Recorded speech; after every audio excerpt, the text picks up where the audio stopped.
Hello guys! So, ang topic natin for today, eto, mga signs na ang isang babae ay hindi na birhen.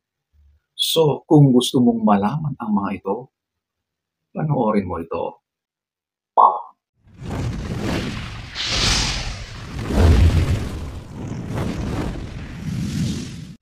So, eto ating alamin. Number 1, balakang, or eto yung lumalaki or lumalapad ang balakang.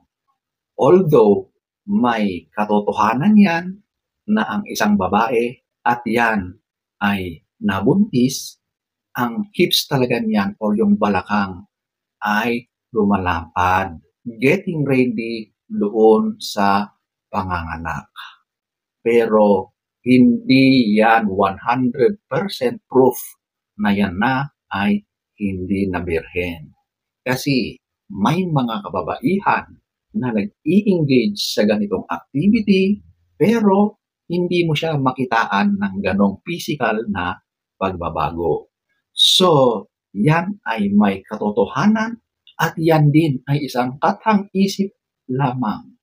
So, hindi yan 100% totoo.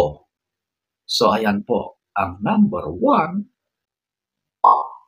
Number 2, ito yung dinudugo kapag kayo ay nag-ES.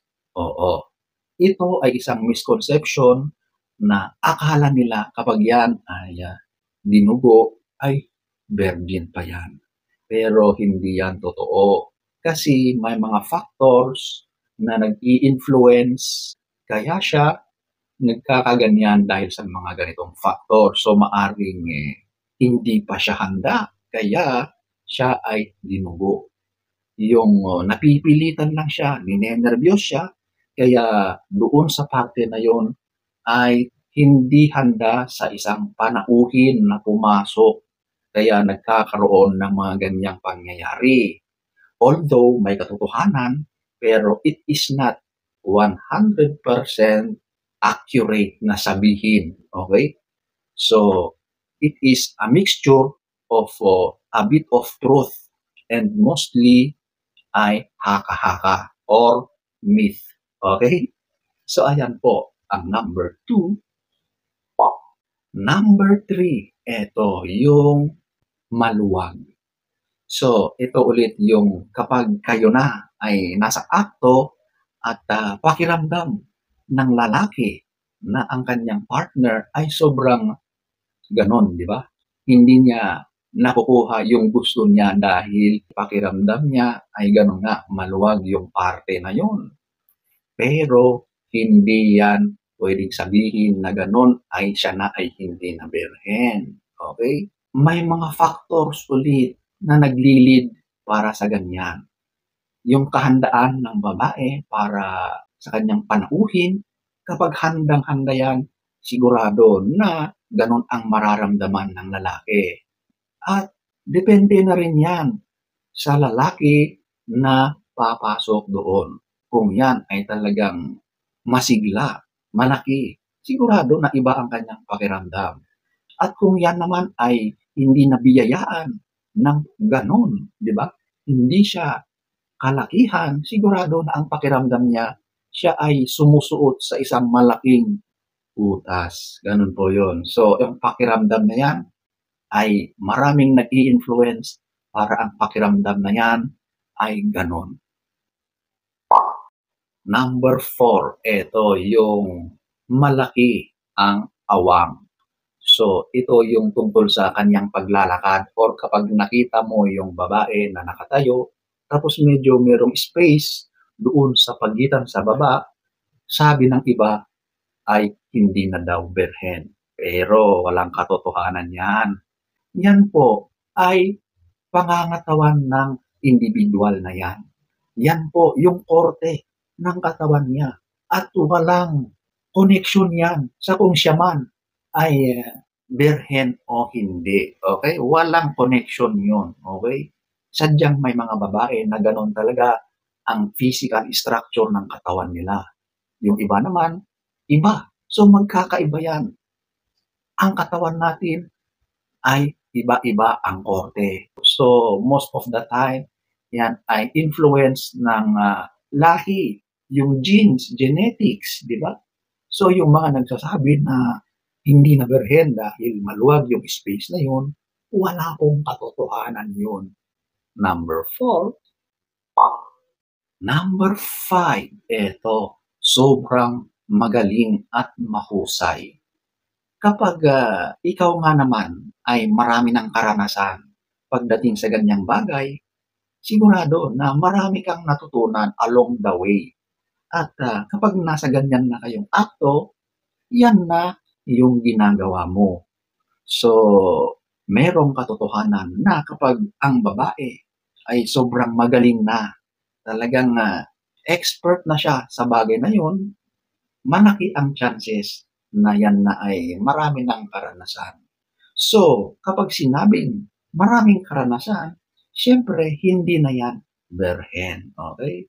Although, meron ding iba na sabihin natin na wala pang karanasan, pero yan ay talagang educated, mahilig manood, mahilig magbasa ng mga content na ganyan, maaring yan ay kanyang sinusubukan, kanyang ina-apply sa kanyang kapareha.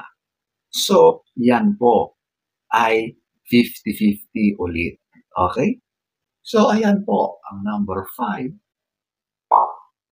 Number 6, may asawa na. Nako! So, kapag nakita mo sa isang babae na mayroon na siyang wedding ring or nakita mo na mayroon na siyang partner, yan na, maniwala ka na yan ay hindi na berhen. Okay? Alangan namang sila lang ay nagkwekwentuhan kapag silang dalawa na lang ang magkasama. Of course, normal na mangyari yon since mag-asawa na sila. Siguro nga, merong mga iba na kahit mag-asawa ay hindi pa rin ginagawa ang bagay na yon, pero napakabihira. Kaya itong pagkakataon na ito, masasabi ko na hindi na yan berhen. Okay? Number 6. Number 7, buntis. So, kapag buntis ang isang babae, very high chances na yan ay hindi na berhen. Although, merong mga kababaihan na gumagamit ng siyensya, teknolohiya, para magbuntis na walang involved na lalaki, meron yan. Pero napakaliit na porsyento lang yan ng populasyon natin. So, most of the time, majority, kapag ang isang babae ay buntis, yan po ay hindi na ganun berhen. Meron na yang partner. Okay? So, ayan po ang number 7. Number 8, may anak na siya. So, hindi mo na siguro yan maitatanggi kapag ang babae na ay may anak na, di ba? Siyempre, ano ba ang nangyayari para magkaanak? Kailangan mo ng partner, okay?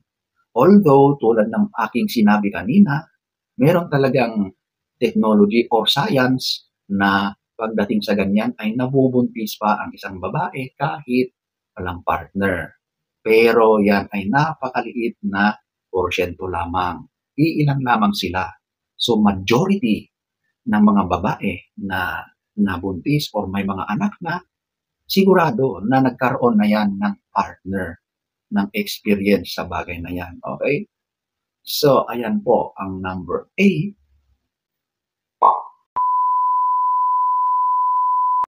So, ayan po ang ilang mga signs na ang babae ay hindi na berhen. So, sana ay nagustuhan niyo ang ating topic for today.